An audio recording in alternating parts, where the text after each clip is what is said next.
How fast can a child learn a musical instrument compared to an adult? How fast can they learn a second or third language? They learn fast, right? Because why? How many people you hear a song and it'll take you back to when you were a child? Raise your hand. How many people it's not a song, but maybe it's a fragrance or a food that will take you back decades? Because information combined with emotion became a long-term memory, right? Because we're not logical, we're what? We don't do things logically all the time. We do things what? Emotionally, right? Because we're not logical, we're biological.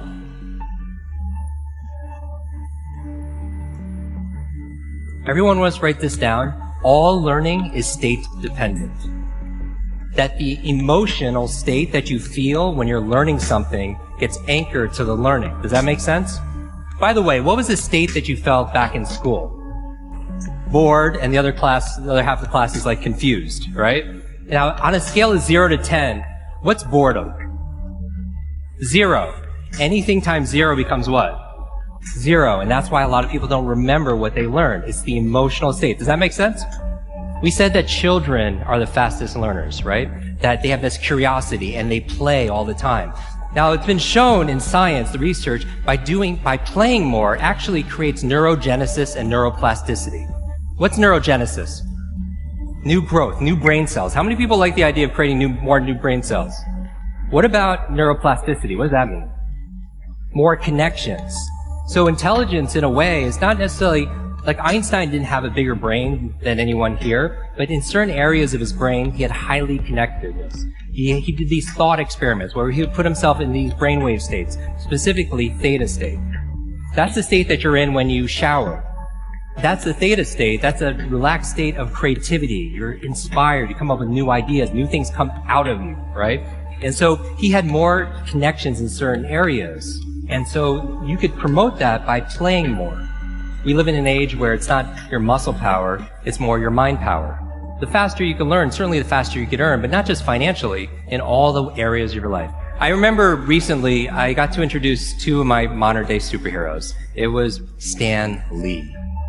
And we're going to dinner. I remember asking Stan, I was like, I have to know, you've created all these incredible superheroes. Who's your favorite? And he looks at me without a blink, he's like, Iron Man. And then he's like, Jim, who's your favorite superhero? I was like, Spider-Man. And without a pause, he says, with great power comes... The opposite is also true. With great responsibility comes great power.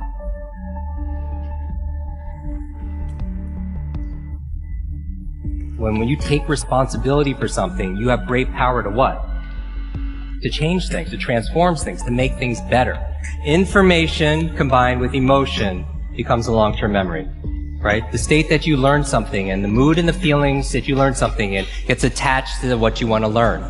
I'm going to give you 6 keys to learn anything faster. You can write these down. I want you to remember, be fast. Be fast. 6 keys to learn any subject or skill faster. So the B in be fast stands for believe. Because if you believe you can or believe you can't, either way, what? Either way, you're right. All behavior is belief-driven. How many people here talking about memory? Because memory, forgetting is a state. A lot of people say, oh, I have a bad memory, right? They always think, I have memory, or I have focus, or I don't have focus, or I have creativity, I don't have creativity. I want you to scrap that. Creativity is not something you have, it's something you do. Focus is not something you have, focus is something you do. Memory is not something you have, it's something you do. There's no such thing as a good or bad memory. There's just a trained memory and an untrained memory. Your brain is like a supercomputer, and your self-talk is a program it will run. So if you tell yourself you're not good at remembering names, you will not remember the name of the next person you meet because you programmed your supercomputer not to. Your mind is always eavesdropping on your self-talk. Your brain cycles through different brain waves. Beta is when you're most awake. You're in beta, most of you right now. Delta is when you're asleep. Theta is right above delta. That's the state of creativity we talked about. In between theta and beta, when you're most awake, is a state called alpha. Right? It's a state you go in when you meditate. State you go into when you do deep breathing. State you're also in when you watch television. Alpha state is a great state to learn in, though. There is no learning without remembering. So B is believe. Believe you can, believe you can. Now the E, I'm going to go through these really fast, is exercise. Exercise. And what I mean by this is I mean physical exercise. Because your brain, the primary function of your brain is to control your movement. As your body moves, your brain grooves. If you want to learn any subject or skill faster, the F is to forget. Forget. A lot of people don't learn faster because they feel like they know it already. Right? So you want to forget about anything else than what you're learning here. Temporarily. The A in fast stands for active. Active. You take notes, you ask questions, you participate in it. The S in fast stands for state. That all learning is state dependent. All learning is state dependent. I never want to learn in a bored state, right? Most people, like when they read, they're in a bored state. People wonder why they don't remember what they read. So control your state. Finally, the T in fast and B fast stands for teach. You learn with the intention of teaching it to somebody else. If you had to teach this to somebody when you got back home, your team, your family, your friends, would you learn it differently? Yes or yes? Right? So you learn with the intention of teaching to somebody else. Because when you teach something, you get to learn it twice. Let me close with this.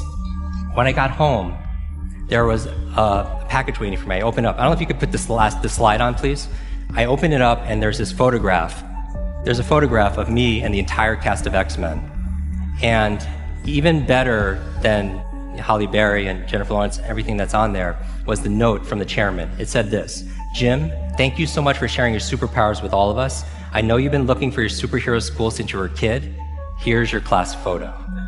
So my question for you is this: if you could go back to that child inside of you, that younger self, and right now tell them something that they need to hear, what would that be? And if you were to go in the future, 1 year, 2 years, 5 years, 10 years ahead in the future, I believe you have wisdom inside of you. I believe you have greatness inside of you. If you were to project 10 years ahead of time and look back on this day right now, what does your current self need to hear from your future self? I have a quote that I get quoted on more than anything else. It talks about an egg and stress. That your egg is like your life. That if an egg is broken by an outside force, life ends. But if it's broken by an inside force, life begins. And all great things begin on the inside. Thank you very much.